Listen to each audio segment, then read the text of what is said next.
initiated. No line feeling like Floyd at his greatest. Game plans get exploited, coach, you best to change it. Cause when I'm locked in, I'm buried with the loaded bases. Look at their faces, I got them switching places. Slower than the Matrix, shots you taking, I anticipated. Yeah, I know you hate it, but facts you gotta face it. Max contract, no trade clause, ask my agent. Fly it in the angel, boy, running things just like McCoy. Many imitate, but they ain't ballin' like your boy. Many say they working hard, but they ain't working like your boy. Strong, big body attitude, like I'm on the roids. Championship, champagne shower. Look at the time, it's rational hour. Championships and champagne showers. Look at the time, it's rational hour. Welcome to the Rational Hour, Ryan. On today's show, we have one of the baddest QBs to come out of USC. He broke almost every record within the state of California and nationally coming out of high school. His father was one of the best trainers of all time in the world. Please help me welcome former All Pac-10 quarterback first team, LA Raider first round draft pick, Mr. Todd Marinovich. How you doing, sir? I'm well, Ryan. Thanks for having me, man. I appreciate it. No doubt. Thank you for taking the time. Now, Todd, how's life been? How's 2023 been? It's never been better for me. And like we spoke a little bit before the show, I've moved to Hawaii, and my only regret would be not doing it sooner. I absolutely love it, yeah. Okay. Now, Todd, growing up, life in the 80s, what was a typical day in life for you growing up in the Marinovich household? Oh, it was all about the workout, man. It was my first and foremost for, probably since I was 7 till I left the house to go to USC. It was every day. And there was just a lot of time spent. And he early on said, and I watched a video of all these dedicated young people, either musicians or athletes, swimmers in particular, about how much time, like Olympic type caliber of people, how much time they spend at their sports. And so when I was spending 3 hours and up a day, compared to an Olympic athlete, it didn't seem like much. I mean, if I compared it to my friend down the street, it was overkill. But I really enjoyed playing all three sports growing up, man. It was my first drug of choice. I mean, no matter the turmoil in the home, and a lot of kids can relate to this, either being in inner city or out in the country, if shit's popping off at home, where can I go to escape? The unhealthy choice is drugs and alcohol, but before that entered the picture for me, it was sports. Now, Todd, I really got to know, there's a lot of urban legends with your training. Is it true you would do a balance beam and juggle like apples and sit out backwards in the dark room? Is that true? That is true. He had his hand in a lot of different, because him being an NFL strength and conditioning coach, he had a tie with the California Angels and their eye doctor. My dad sent me to, and he was ahead of his time. And so that's where the multiplication table while balancing with a strobe light while juggling stuff came into play. It was from Dr. Harrison, a doctor for the eye doctor for the Angels, actually. Yeah, that is true. That's pretty intense. That's like Navy SEAL type training. Right. I had the pleasure of shout out to my friend Jared Jones.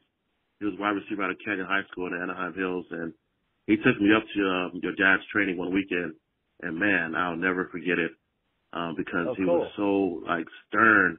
Yeah, and that was like the hardest workout I've ever endured in my life, man. And I thought I was in shape at the time because I was actually working as a trainer. And man, it was like a barn set up. It was just a real just intense. His sternness just kind of just took me it's by surprise, man. It was no joking. Everything was serious, and he just really got it in. You described Mark perfectly. It was intensity. If I could say one word about him, it was intense, and you got to experience one of the best, because you know what, Marv had quite a few gyms throughout his, 50-year training career, and his favorite one was the Barn. And people loved that gym, and it was a great atmosphere. And he trained a lot of athletes, man, men and women, boys and girls. Man. He did not have, he did not have like a one-track mind. I'm only training football players. I think he got more girls or young ladies scholarships with soccer, softball, swimming, water polo than probably the guy athletes. Talk about your time at your high school level. Playing in OC, how was the competitiveness? I know you played at Mater Dei, you transferred to Capo. Looking back at the OC landscape, how competitive was your time? You ended up breaking every record. You also had a bit of a rivalry with the South Coast League with Brett Johnson playing in your league as well. One of them. Yes, it was an amazing experience, Ryan. It couldn't have been more action-packed and high-level competition, because my first 2 years at Mater Dei playing as a freshman against rivals like Servite and Bishop Amat in that Santa Ana Bowl packed, that was probably the most scared I have ever been as a player, because I've been interviewed a lot, and they said, what was it like playing with the Raiders being 21? And we were the oldest team in the NFL at the time. And I said, nothing compares to my freshman year playing at Mater Dei when I just barely turned 14 and I'm playing with 18-year-olds, and they're men. And that was, I walked through that, and because I was 100% fear. And my son, who actually, he's an aspiring quarterback, sent me a text of Mahomes' quote about him in the combine only running a 4.840, and he says nobody catches him from behind because he's running scared, and that's 100% the truth. Adrenaline does marvelous things. Yeah, it really does. Yeah, and so when I transferred, it wasn't by my choice. It was my dad's decision. He pulled me out.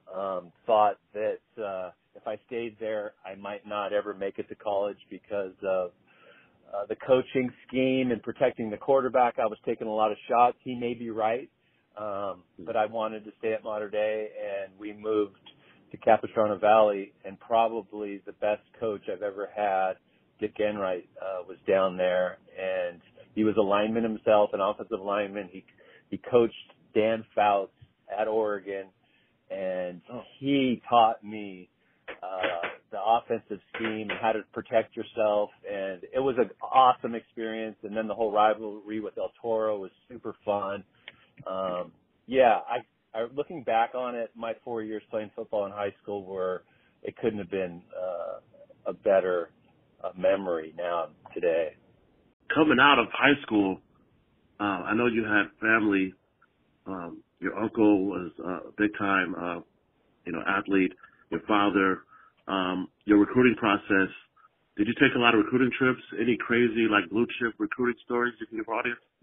You know what? I was so coming out my senior year. I got a lot of accolades and awards, and so I got to see the country. I think I took 5 award trips, and I got to take a family member on each trip. And so I went to Atlanta, Washington, D.C. twice, New York, Ohio. So I was traveling, and by the time the awards season was done, I was over taking trips. And so I immediately told all of the scouts and recruiting coordinators that I was going to stay in California. And so that knocked out, a lot of schools that I was looking at. I wanted to take a trip to the University of Miami because they were the shit back then. And my host was, it's funny, I never made it down there. Michael Irvin was going to take me out on my trip in Miami, but I canceled it because I was just burnt out.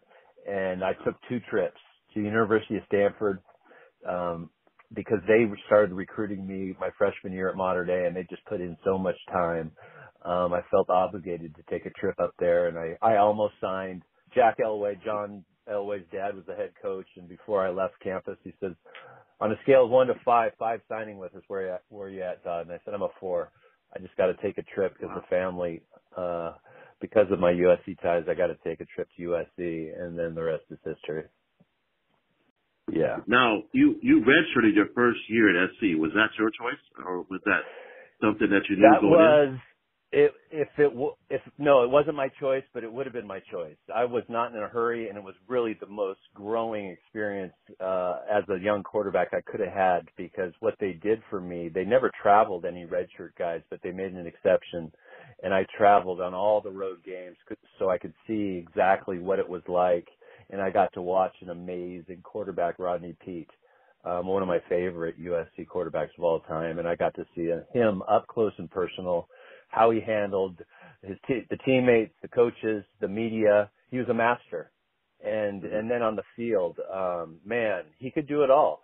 The way he moved in the pocket, the way he threw, there weren't too many better QBs in the nation. I think he was a Heisman runner-up. He had a great year, and we lost in the Rose Bowl to Michigan my redshirt freshman year. So I was a part of it and got to really see what it took. And so that was huge for me, and I'm glad I got that chance to watch. Now, as a redshirt quarterback, were you a scout team quarterback playing against that veteran-laden defense at the time you redshirted? Oh, bro. That is some of my craziest and most gnarly USC experiences. It was that redshirt year, because our defense was the reason that we went to back-to-back Rose Bowls. No joke. So I had Junior Seau coming off the corner, Tim Ryan, Dan Owens, John Gibson. We had some studs. Dogs, and they did not care that I was wearing a red jersey, because you know the rule. If the quarterback's got a red jersey, don't touch him. But if you're a red shirt guy, they didn't even care. So I was getting body slammed, talked to, kicked, and but I really got some guys, older guys, that I ended up playing with the very next year, some respect, because I didn't whine about, don't you see my red jersey? Yeah, man, that sounds like playing with Mark Carrier, Junior Seau, yes. Tim Ryan. Man, yes. That's a stacked defense. Pat O'Hara gets hurt, and you get the call. Did you know you were ready? You know what? I didn't know, and I was battling with Pat, and he was the team's favorite because he had been there. He was, I think he was going into his junior year, and so I wasn't the team's choice. And it was early in camp. We were in Irvine, and it was I can remember the hit, and you never want to hear these kind of sounds on the football field, but the thing is, it's such a violent game. It wasn't intentional. It was just a player went low and just took his whole knee out. And I knew then, at that moment, it's time, and I need to get ready and focus. You had some great moments during your time at SC, the drive up in Pullman, the 42-38 shootout with UCLA where you hit Wharton in the corner. Yeah, that was a great game. Talk to us about the Pac-10 during your time in your era, playing with rival QBs like Tommy Maddox and Mark Brunell and Drew Bledsoe, and just the Pac-10 as a whole. It was tough. It was, once I got into the league, the whole talk is the SEC. And, the talent it's undeniable. They put out talent 100%. However, back when I played, I felt that we could compete, and it's not a regret. It was just never an opportunity to play down in the South. I would have loved to seen how we would have done down there, because we threw the ball well, and they were more, 3 yards in a cloud of dust and overpower you. So we never got that opportunity. But playing on the West Coast, man, it was tough every week. We had a few. The Arizona schools weren't as competitive then, but like University of Washington it stands out in my mind. My sophomore year, if we could have forfeited at halftime, I would have raised the white flag. We got beat, I think, 30-0, and it was over early. It was just, and the funny thing is, it wasn't funny at the time, but flying back from Washington from that game of just getting trounced, I'm looking at the program on the airplane, and I'm looking at the starting defense, and 9 out of their 11 starters are from LA. And I'm like, we're getting beat with our own freaking guys, man. And so that's the way the USC of old, when my dad played and my uncle played, they got all the talent from California. The leftovers went to UCLA, Cal, but that had changed, obviously. And they went on to win a national championship that year with California guys. Yeah, they were stacked with Cali guys. I know. Yep. I don't know if Itman was from the D tackle. He was a monster. He was a beast. Yes. Yeah. I don't think he was a California guy. He might have been a Pacific Northwest guy, but Jaime Fields is a local guy. He was a really good linebacker. Now, your last game, the Sun Bowl, did you know you wanted to go pro, or were you thinking about transferring? What was your thought at the time?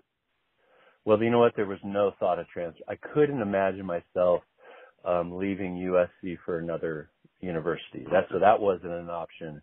However, as that season progressed, the media blew it up at the Kickoff Classic. So the very first game of my sophomore year, we're playing in New York City at the Meadowlands against Syracuse. And before even the game, on USA Today headlines is this Marinovich's swan song. And I was like, what? There was no even thought or intention. So that was put out there very early. But then as the season progressed, we lost a ton of guys on defense. We weren't the same team as the year before. And we struggled that year. And I had some disagreements with Larry Smith, the head coach. He did not know how to deal with me, and I don't know if he could have at that time. I was unteachable, and I wasn't listening. And he kept me home on some road trips that we were supposed to win, and we did. So by the time we got to the UCLA game now, and that was like to salvage the year. It wasn't a great year. If you don't win the Rose Bowl, or if you don't go to the Rose Bowl, you better beat UCLA and Notre Dame. And we didn't beat Notre Dame. So that game against UCLA, I wasn't even called the starter until the day of the game. And it turned out to be a magical day in the Rose Bowl, and I'll never forget that. And so then 2 weeks later, a month later, we go to the Sun Bowl, and then it's snowing in El Paso, Texas. I don't know if you've been there, but you're not missing anything.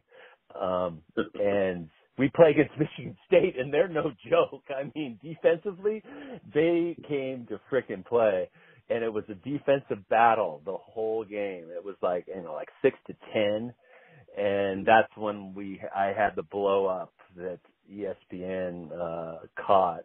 And after the game, I called my dad when they had payphones. I called him from the locker room, and he says, they got you on ESPN reading your lips that you're out of here. And at that moment, being full of adrenaline and angry, that's what I said. And then that's what I ended up doing. And you know what? Looking back on it, I don't know. You can't change anything. However, I did feel as years went on, I stay close with my SC teammates, and that's what's beautiful about being a Trojan. We get to go home games, and it's usually either the Notre Dame or UCLA game, and we meet. And I let those guys down, the guys that I came in with, I abandoned, and so that still bothers me today. Once you made that decision, I am going to go pro. What did you do as far as your preparation for the NFL and getting ready maybe for the combine or your pro day? Oh, man, I knew it was time to – if I hadn't focused prior to that point in my life, I knew that what I was getting myself into, because I grew up in training camps with my dad, and I'd been around pro football my whole life, and I knew this was – I was playing with the best players in the world, and their number one goal, if they're a defensive lineman, is to body slam me. So I trained, I ate, slept, trained football. I think I put on like 30 some pounds in 2 months. And got as physically as prepared as possible. And since I was young, I was a sophomore, age-wise coming out, I wasn't invited to the combine. So I was one of the first guys to have my own, and on my own turf with my own receiver. And I got an old NFL 10-year veteran receiver that we got timing with, Stacey Bailey from the Falcons. And we just put on a show, and it was so fun. About 20-some teams were there. And then when I saw Al Davis up in the stands between my mom and my dad, I had a feeling that he was going to pull the trigger on me. Any other team that you thought might jump you before LA because they were late this first round? Yeah, you know what? They weren't sure, but I knew if the Raiders did pass on me, the Jets were going to take me with the next pick. And I was a fan of Namath, and I loved playing in New York. So I would have been, you know what, I was a Raider guy my whole life, so that was where I wanted to go. But if it didn't have worked out that way, I would have been fine with New York City. The draft comes, you're the second QB taken off the board, Dan McGuire out of San Diego State. You go at 24 to the Raiders. 91, training camp, Oxnard, California. Coach Art Shell, OC Terry Rubisky. Veteran-laden team, Jay Schrader, Vince Evans. How was that transition in your first year in camp? You know, it was, well, prior to that, just being a football player, two-a-days were only a week, 2 weeks tops through high school and in college, and it was 6 weeks of that. And I was just so grateful I was playing quarterback because, I mean, we got it made, really. Guys are crashing into each other on the other end of the field, and you could hear, sounds like car wrecks going on, and then they do it again in the afternoon. And I got my surfboard, you know, on the top of my car going in between practices to Silver Strand Beach in Oxnard just because, I mean, playing quarterback isn't taxing. So, you know, it was an experience. I got close with some of the teammates, and guys took me under their wing. Howie was an amazing mentor with me and really tried his best, you know, to impart their wisdom, being, you know, 10-year vets. Marcus was another one. Ronnie Lott was another one. Roger Craig. I got to just play with some amazing men and Hall of Famers, man. Yeah.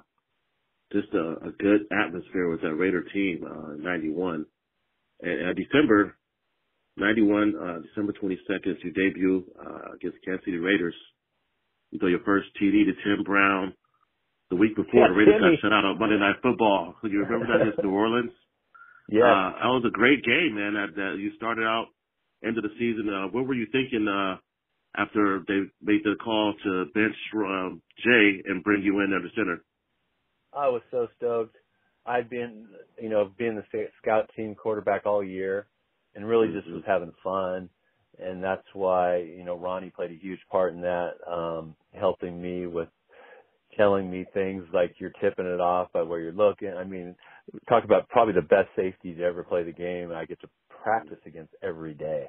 So that was just an amazing experience. And so finally when I got to play, and I was not expecting it, I thought, because they told me that, you know, we're going to bring you along slow, and I was cool with that. So when I was thrust into the last game of the year, knowing that there was a lot riding on it, because the winner of that game got home field for the wild card game the following week.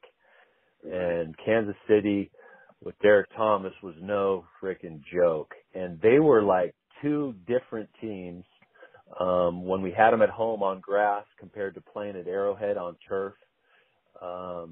It was a totally different team defensively. I'm not a fan of AstroTurf, and mainly because these outside backers, defensive ends, the angle that they can cut on turf is almost like a basketball court, and it just makes it very tough for our offensive tackles to even get a hand on these guys. And then you factor in that the crowd is so loud that they can't hear you. And so now everybody's looking at the football, and we have no advantage offensively. It's it's super tough to play playoff football in an opposing team stadium, but I got to experience that, and it was unforgettable. Yeah. Okay, Todd. Well, I'm going to give you a couple names, and just tell me what you think when you hear the name. The first thing comes to mind. Okay. Jerry McKnight. Oh, a legend, one of the best coaches I've ever had an opportunity to play with, and what a great freaking guy. He's one of my favorite coaches of all time. Tom Kelly. Oh, the best, the golden voice. Yes, man. I could tell you stories about Tom Kelly at my mom's tailgate party at SC. I'd hear him from earshot, and I would bring chills because I grew up on Tom Kelly, and he remembered games and plays that I played in that I forgot. And he was one of my biggest fans, and I was one of his. It was just a cool relationship. Junior Seau. Oh, he's got a pit in my stomach, bro, because he was one of the most beautiful soul spirits that I've ever played with, 100%. He was a game changer, a life changer. He brought everybody up, and for him to not be here makes me sad. And that's why I have one real passion in life, and that's why I've started flag football here in Hawaii, because it is a crime that we're allowing our children to play tackle football at a young and youth. It is asinine, crazy, and I would love to be on a all points bulletin in the state of Texas, and I know I would be hated for saying this, but it is true. We have science backing it up that it's causing brain damage.